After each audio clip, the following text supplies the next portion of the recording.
So, you've talked about the vision blurring. Are there indications before things like vision blurring begins that might help us catch it even earlier than before patients present with those symptoms? The the thing is, with the optic neuritis, when related to MS, it is most of the time retrobulbar optic neuritis, which means when you look at the fundus, when you look at the back of the eye, you don't see anything most of the time. If you see, it is just a little bit, one of the third of the patients, I mean, like a little edema, we might call papillitis, but this is not common. Most of the time, the patient doesn't see and the physician doesn't see as well. So it is something like that.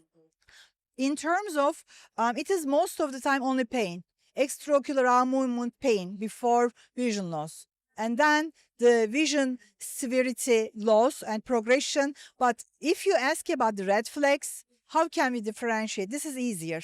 I mean, there, the severe vision loss or progressive vision loss or without any pain or in the elderly, we need to make sure. And when we look at the fundus and if we see atrophy, even from the get-go, even from the start, then we need to be alert because it might be neuromyelitis optica, for instance.